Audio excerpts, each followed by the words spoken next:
Harish, the best academy. Hi friends, welcome to Harish academy.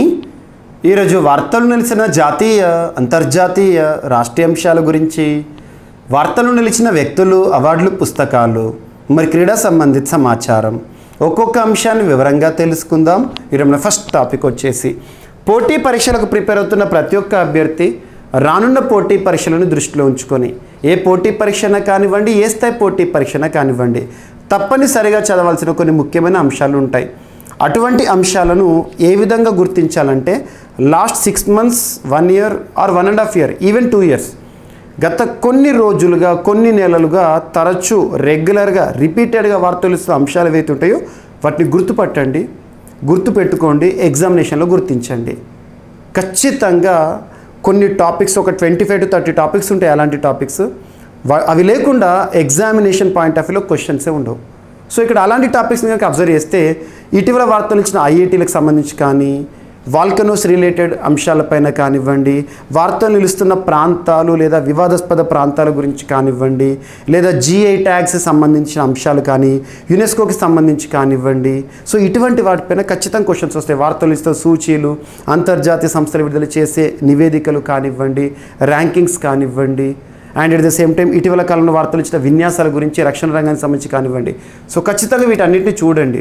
So ఇక్కడ observe చేస్తే ఇటీవల ఒక 2 అగ్నిపర్వతాల వార్తలోకి వచ్చినాయి. ఈరోజు ఫస్ట్ టాపిక్, సెకండ్ టాపిక్ రెండు కూడా వాల్కనోస్ రిలేటెడ్ టాపికే.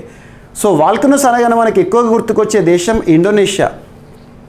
ఇండోనేషియాలోని అగ్నిపర్వతాలు తరచూ బద్దలవుతూ చుట్టుపక్కల ప్రాంతాలకి సమస్యాత్మకంగా మారి వార్తలు నిలుస్తున్నాయి. అందులో భాగంగా ఒక అగ్నిపర్వతం ఇటీవల మౌంట్ రువాంగ్, పేరు గుర్తుంచుకోండి, మౌంట్ రువాంగ్ అగ్నిపర్వతం ఇటీవల వార్తలోకి వచ్చింది.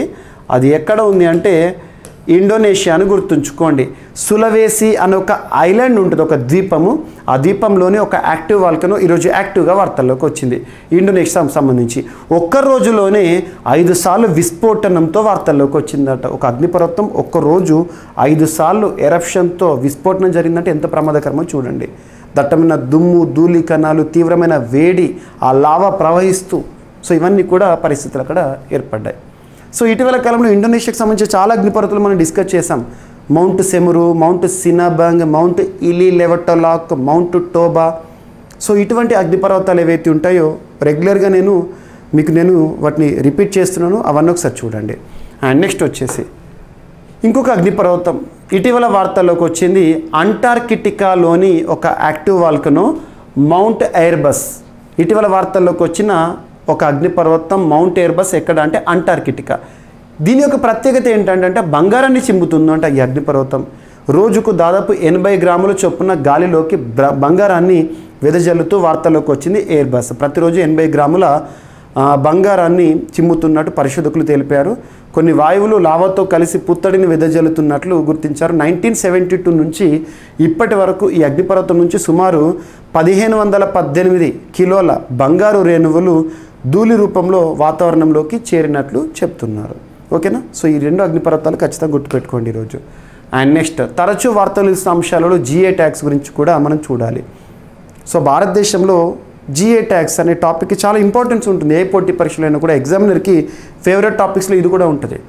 సో ఇక్కడ జాగ్రఫికల్ ఇండికేషన్, భౌగోళిక గుర్తింపు అంటే ఏంటి?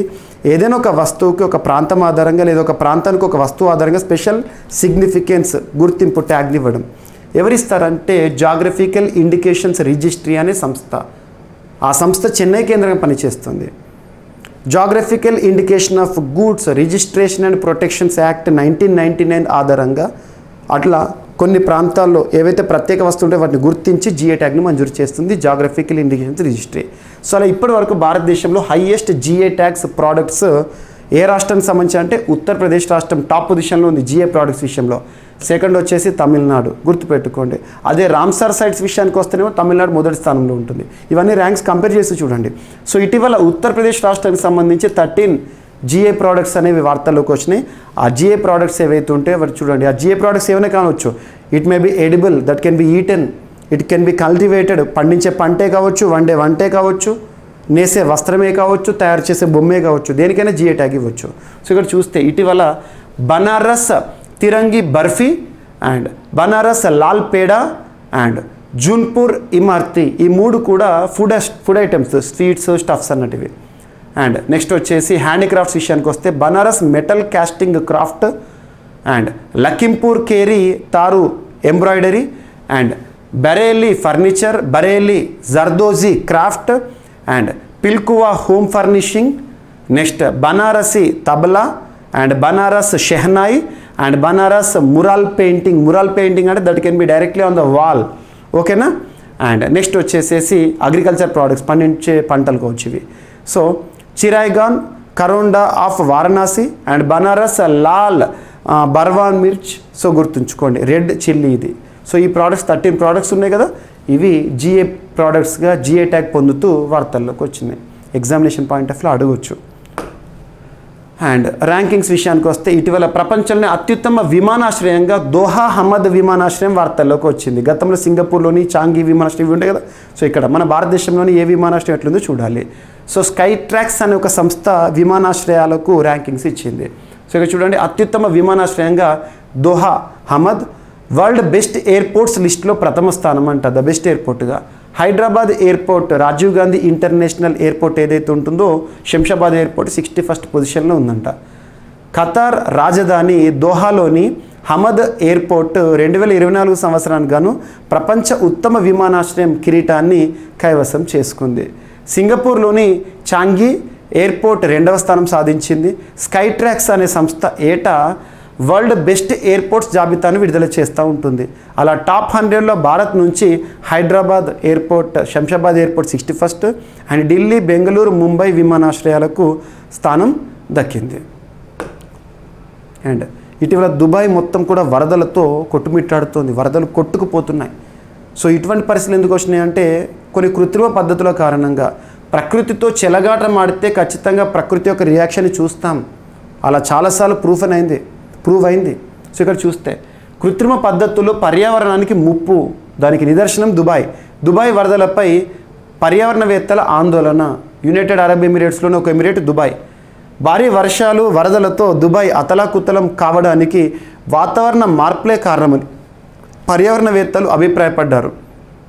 వాతావరణ మార్పులు ప్రపంచానికి పెను ముప్పుగా మారాయని ఆందోళన వ్యక్తం చేశారు. పర్యావరణాన్ని కృత్రిమ పద్ధతులతో ప్రభావితం చేయడం అండ్ విపరిణామాలకే దారితీస్తుందని వాళ్ళు హెచ్చరిస్తున్నారు.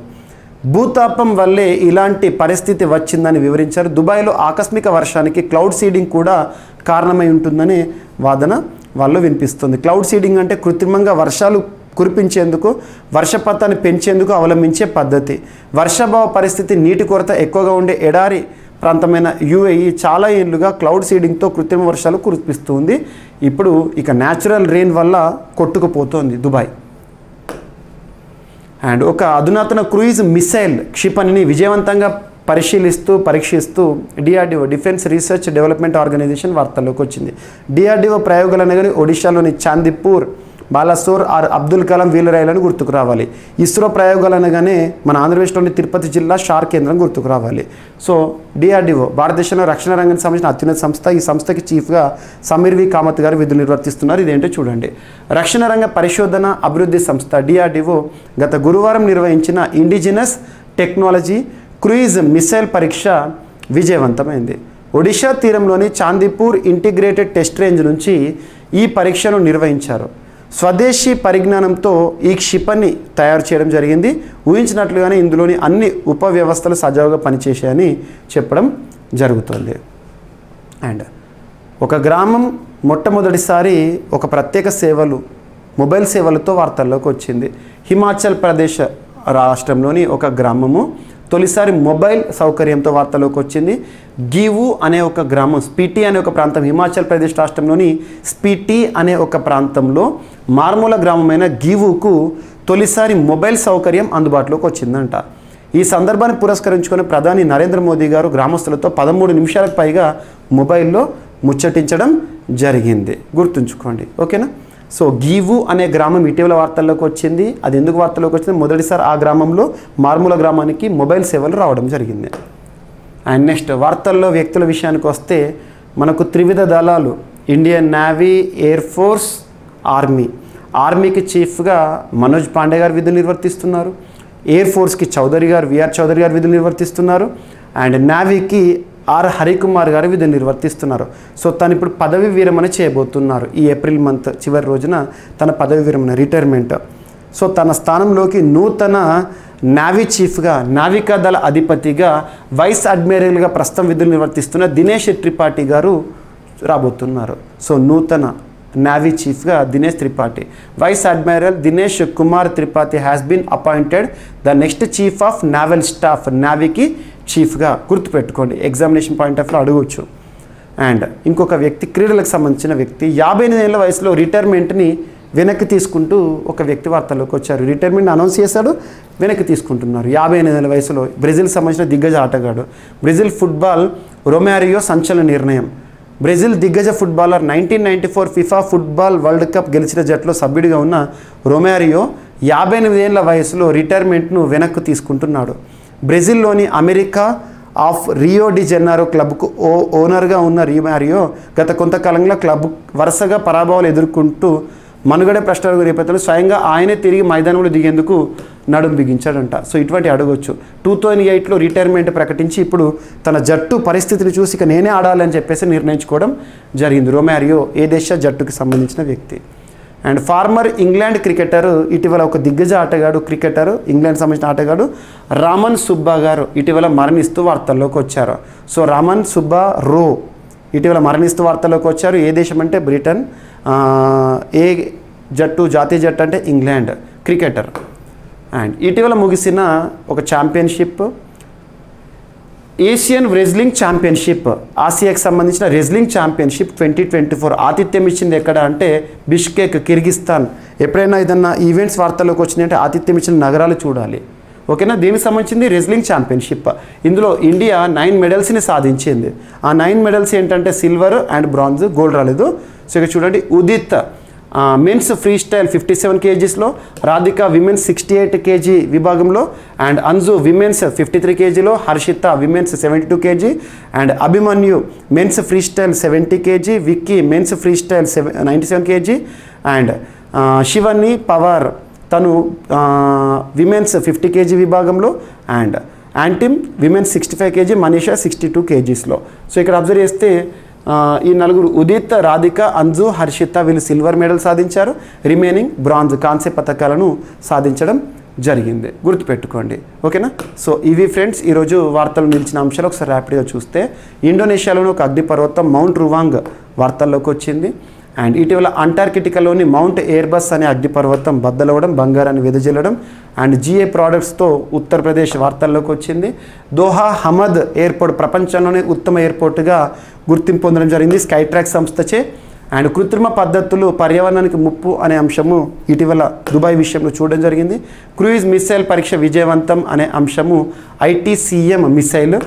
అండ్ నెక్స్ట్, తొలిసారి మొబైల్ సౌకర్యంతో వార్తల్లోకి వచ్చిన గివు అనే ఒక గ్రామం హిమాచల్ ప్రదేశ్లో.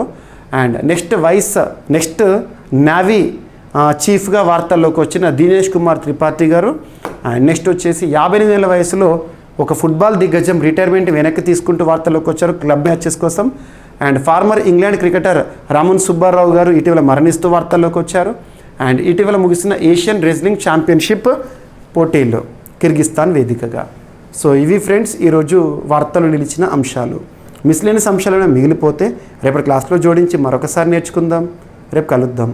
Thank you.